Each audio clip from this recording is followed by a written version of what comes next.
ce soir, c'est Julia de Funès qui nous fait le plaisir d'être avec nous. Bonsoir Julia. Bonsoir. Alors vous avez envie ce soir de nous parler d'un sujet très grave, très sérieux, le deuil en période de Covid. C'est vrai que beaucoup de Français qui ont perdu un proche durant cette période ont le sentiment d'un deuil volé, d'un deuil tronqué.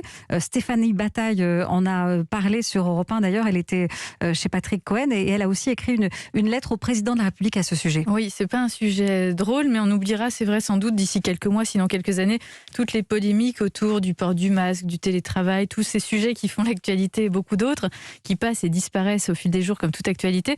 Mais on n'oubliera pas la manière qu'on aura eu de gérer les défunts. Vous employez le mot « gérer ». Oui, j'aime pas ce mot, mais je dis gérer parce que les deuils de cette période n'auront malheureusement pas tant fait l'objet de soins que de gestion. Pas de dernier moment partagé, pas de cérémonie en famille en 2020, ça a même fait l'objet d'un décret, mais je crois qu'il a été retiré cette année. Pas de visite possible en cellule d'isolement, quand bien même ce sont les dernières heures du souffrant. Tout ça pour la gestion d'un virus. Au nom de la bonne gestion, on est encore capable de laisser mourir seul, d'ajouter à l'angoisse de la mort la détresse de la solitude. Et ça nous montre quoi ? Ça nous montre que la cruauté, l'inhumanité des hommes ne vient pas seulement d'actes barbares, de tortionnaires, de fous, d'assassins, de grands criminels. Elle vient aussi d'une barbarie douce, d'une bonne petite gestion comptable. Celle qui résonne en termes logiques. C'est logique d'isoler, c'est logique de restreindre le nombre de personnes aux funérailles, c'est logique de ne pas voir, de ne pas toucher, de ne pas s'approcher. Ça se comprend vu le contexte. Oui, c'est logique et ça se comprend, mais c'est inhumain. Alors, quel est votre éclairage philosophique, Julia, sur le sujet ? Cette manière de faire est à rapprocher, à mon sens, de ce qu'Hannah Arendt appelait la banalité du mal. C'est un concept qu'elle a théorisé dans Eichmann à Jérusalem.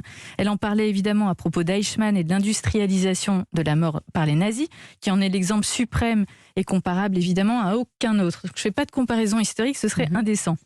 Mais l'idée de la banalité du mal, c'est que le mal arrive sournoisement, facilement, banalement, dès lors qu'on ne se questionne plus sur la finalité humaine de nos actes et qu'on obéit docilement aux ordres, aux lois et qu'on applique de manière rigoriste les procédures. Je ne dis pas qu'un petit Eichmann sommeille en chacun de nos décisionnaires, mais il y a une vigilance éthique à avoir sur la déshumanisation par l'application stricte et massive de procédures en apparence logiques, en apparence saines, en apparence bonnes, mais dénuées au fond de toute intelligence, de toute sensibilité et de toute humanité. En fait, c'est une période bien paradoxale qu'est la nôtre, celle qui, au nom du soin, ne prend pas soin de l'essentiel, ce qui fait notre humanité. Déshumanisation qui a été très dure à vivre aussi, il faut le dire, par nos soignants.